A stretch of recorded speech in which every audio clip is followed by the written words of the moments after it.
ഇന്നലെ തിരുവനന്തപുരത്ത് പോയിട്ടുണ്ടായിരുന്നു. എം പി രാജേഷ് മന്ത്രിയെ കാണാൻ പോയതാണ്, എക്സൈസ് ആൻഡ് തദ്ദേശ സ്വയംഭരണ വകുപ്പ് മന്ത്രി. അപ്പോൾ അദ്ദേഹം അവിടെ നിന്ന് ഭയങ്കര തിരക്കായിരുന്നു. അപ്പോൾ സെക്രട്ടറി സുധീഷ് സാറിനോട് ഞാൻ വിളിച്ചു പറഞ്ഞിട്ടാണ് പോയത്. പക്ഷേ അദ്ദേഹത്തിന് 10-ലധികം മീറ്റിങ്ങുകൾ ഇന്നലെ ഉണ്ടായിരുന്നു. അപ്പം അതിൻ്റെ തിരക്ക് കൊണ്ടാണോ എന്താണെന്ന് എനിക്കറിയില്ല. മീറ്റിങ്ങിൻ്റെ തിരക്ക് കൊണ്ടാണോ അതല്ലെങ്കിൽ എൻ്റെ വിഷയം ഗൗരവമല്ലാത്തത് കൊണ്ടാണോ എന്നിട്ടില്ല. പരിസ്ഥിതിയുമായിട്ട് സംബന്ധിച്ച ഒരു വിഷയമായിട്ട് സംസാരിക്കാനായിട്ടാണ് ഞാൻ പോയത്. എന്ത് തന്നെയാണെങ്കിലും എനിക്ക് ഇന്നലെ അദ്ദേഹത്തെ കാണാൻ സാധിച്ചില്ല. അപ്പോൾ ഞാൻ ഇച്ചിരി സങ്കടപ്പെട്ടിട്ട് തിരിച്ച് ഞാൻ അവിടുന്ന്, കാരണം ഞാൻ ഇവിടുന്ന് രാവിലെ വെളുപ്പിന് വഞ്ചിനാടിന് കയറിയിട്ട് ട്രിവാൻഡ്രം പോയി തിരിച്ചപ്പോൾ കാണാൻ പറ്റിയില്ല. എനിവേ, അപ്പോൾ ഞാൻ ഉച്ചയ്ക്ക് തന്നെ തിരിച്ച് റിട്ടേൺ പോയിരുന്നു. 3 മണിയുടെ MGR ചെന്നൈ എക്സ്പ്രസ്സിനാണ് വന്നത്.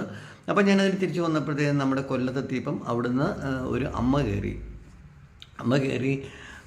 അമ്മയുടെ കയ്യിലൊരു ഭാണ്ഡക്കെട്ടൊക്കെ ഉണ്ട്. കയറിയപ്പോൾ മുതൽ കൊല്ലത്തുനിന്ന് കയറിയപ്പോൾ തന്നെ അമ്മ കരഞ്ഞുകൊണ്ടാണ് കയറിയത്. ഭയങ്കര സങ്കടപ്പെട്ട് കരഞ്ഞ് നിലവിളിച്ച് അമ്മ ഇങ്ങനെ ട്രെയിനിലിരുന്ന് കരഞ്ഞിട്ട് ചോദിച്ചിട്ടൊന്നും ആൾക്കാരൊക്കെ എന്തൊക്കെയും നോക്കുന്നുണ്ട്, ആരും ചോദിക്കുന്നില്ല. അപ്പം ഞാൻ ആ ട്രെയിനിൽ നല്ല തിരക്കായിരുന്നു. അപ്പോൾ ഇരിക്കാനങ്ങ് സ്ഥലമില്ലാത്തതുകൊണ്ട് പുള്ളിക്കാരി എന്താ കാണിച്ചതെന്ന് വെച്ചാൽ നിലത്താണ് ഇരുന്നത്. അപ്പം എനിക്കിരിക്കാൻ സ്ഥലമുണ്ട്. അപ്പം ഇരിക്കുന്ന എൻ്റെ അവിടെ താഴെയാണ്. ഞാൻ റിസർവ് ചെയ്തല്ല വന്നത്, ഞാൻ ലോക്കലിൽ കയറി വന്നത്. ഞാൻ മിക്കവാറും ലോക്കൽ കമ്പാർട്ട്മെൻറ്റിൽ ട്രാവൽ ചെയ്യാൻ ഇഷ്ടപ്പെടുന്ന ആൾക്കാരാണ്. നമുക്ക് പച്ചയായ ജീവിത യാഥാർത്ഥ്യങ്ങൾ നല്ല രീതിയിലേക്ക്, അതായത് ഒരു ട്രാവലിങ്ങിൻ്റെ എക്സ്പീരിയൻസ് നമുക്ക് എപ്പോഴും ലോക്കലിലാണ് കിട്ടുക കേട്ടോ. അപ്പോൾ ഞാൻ ലോക്കൽ കമ്പാർട്ട്മെൻറ്റിൽ കയറി ഇരുന്നപ്പോൾ എൻ്റെ താഴെ അമ്മ ഇങ്ങനെ നിലത്തിങ്ങനെ കുത്തിയിരിക്കുകയാണ്. അപ്പോൾ ഞാൻ പറഞ്ഞ പ്രായമുള്ളൊരു അമ്മയാണ്, 70 വയസ്സൊന്നുമില്ല, 68 വയസ്സ് കാണുമായിരിക്കും. അപ്പോൾ അമ്മയോട് ഞാൻ പറഞ്ഞു, അമ്മ ഇവിടെ ഇരുന്നു. ഞാൻ ഇരുന്നു. അപ്പം വേണ്ട ഞാൻ ഇവിടെ ഇരുന്നോളാം, എനിക്കിവിടെ കുഴപ്പമില്ല, ഞാൻ കിടക്കാൻ പോകുമെന്ന് പറഞ്ഞു. അപ്പോൾ ഞാൻ പറഞ്ഞു, അമ്മേനെ കരയുന്നതിനെ കാര്യം എന്താണെന്ന് ചോദിച്ചപ്പോൾ പറഞ്ഞു, ഒന്നും പറഞ്ഞില്ല. പുള്ളി ഭാണ്ഡക്കെട്ട് വലിയ കൂടിനകത്ത് കുറേ സാധനങ്ങളുണ്ട്, തുണിയൊക്കെ ഉണ്ട്. അപ്പം ഞാൻ അമ്മയോട്, ആൾക്കാരൊക്കെ ഇങ്ങനെ നോക്കുന്നുണ്ട്, അമ്മേനെ പുച്ഛത്തോടെയാണ് നോക്കുന്നത് കേട്ടോ. ആരും അമ്മയ്ക്ക് എഴുന്നേറ്റ് കൊടുക്കുക, സീറ്റ് കൊടുക്കുകയൊന്നും ചെയ്യുന്നില്ല. അപ്പം ഞാൻ അമ്മയോട് വീണ്ടും അമ്മ ഇവിടെ ഇരുന്നു എന്ന് പറഞ്ഞപ്പോൾ പറഞ്ഞില്ല, വേണ്ട മോനെ, എനിക്ക് തലവേദന എടുക്കുന്നതാണ്, കിടക്കട്ടെ എന്നിട്ട് അമ്മ കിടന്നു. അമ്മ കൊല്ലത്തുനിന്ന് വീട് വിട്ട് ഇറങ്ങി വന്നതാണ്. അമ്മയെ വീട്ടിൽ ആരും സ്നേഹിക്കുന്നില്ല, ആരും പരിഗണിക്കുന്നില്ല. അവിടെ ഒരു കല്യാണമായിരുന്നു. കല്യാണത്തിന് അമ്മയുടെ മകളുടെ കല്യാണമായിരുന്നു. അപ്പോൾ അമ്മയെ അവോയ്ഡ് ചെയ്തു.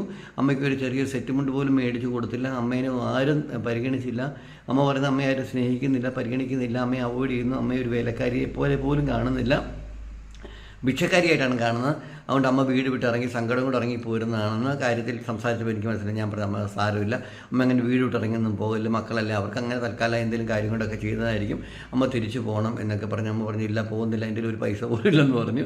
ഒരു പൈസ പോലും ഇല്ലാണ്ട് ഇങ്ങനെ ദേഷ്യപ്പെട്ട് ഇറങ്ങി. അങ്ങനെ ചില അമ്മമാർ ചെയ്യാറുണ്ട്. അപ്പം ഞാൻ അമ്മയെ ആശ്വസിപ്പിച്ചിട്ട് ഞാൻ അമ്മയ്ക്ക് എൻ്റെ കയ്യിൽ 500 രൂപയുണ്ടായിരുന്നു. ഞാൻ അമ്മയ്ക്ക് 500 രൂപയും കൊടുത്തിട്ട് അമ്മയെ തിരിച്ച് കയറ്റിവിടാൻ എനിക്ക് പറ്റില്ല. ഞാൻ തിരുവല്ലയിൽ അമ്മയുടെ ഇറക്കാൻ പറഞ്ഞിട്ട് തിരുവല്ലയിൽ അമ്മ ഇറക്കി വിട്ടു.